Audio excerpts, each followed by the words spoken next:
សួស្តីម៉ាក់ទាំងអស់គ្នានេះគឺជាប្រដាក់ផ្លែឈើដែលការពារការឆ្លាក់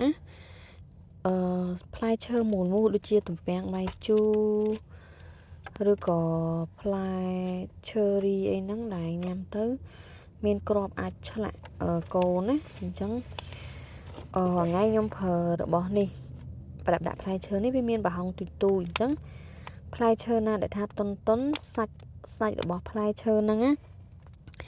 ចេញតាមប្រហោងហ្នឹងគាត់ញ៉ាំបានហើយចេញទាំងទឹកផ្លែឈើហ្នឹងទៀតអញ្ចឹងហើយការពារការឆ្លាក់អញ្ចឹងនៅពេលដែលគាត់ញ៉ាំកូនយើងញ៉ាំណាយើងមិនបាច់បារម្ភរឿងឆ្លាក់ឬក៏អីទេយើងឲ្យគាត់កាន់ទៅគាត់ញ៉ាំលេងខ្លួនឯងគាត់ហើយមួយទៀតរបស់ដាក់ផ្លែឈើហ្នឹងធ្វើឲ្យគាត់ចេះកាន់ញ៉ាំដោយឯករាជ្យដោយខ្លួនឯងមិនបាច់ចាំយើងបញ្ចុកអីអញ្ចឹងណាចាហើយរបស់ដាក់ផ្លែឈើនេះក៏វាងាយស្រួលនៅពេលដែលយើងធ្វើដំណើរទៅណាមកណាយើងចិត្តតែផ្លែឈើហើយយើងដាក់ធ្វើតាមខ្លួនយើងដាក់តាមខ្លួនណាចាតាមឲ្យញ៉ាំតាមឡានឬក៏ពេលយើងចុះឈប់សម្រាកនៅកន្លែងណាម្ដងគឺយកតាមខ្លួនឲ្យគាត់ញ៉ាំគឺមានសុវត្ថិភាពហើយ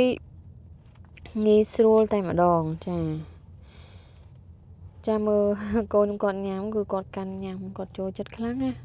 ចាអញ្ចឹងអរគុណច្រើនសម្រាប់ការទស្សនាវីដេអូមួយនេះជូនពរម៉ាក់និងបេប៊ីទាំងអស់មានសុខភាពល្អទាំងអស់គ្នាបាយបាយជម្រាបលា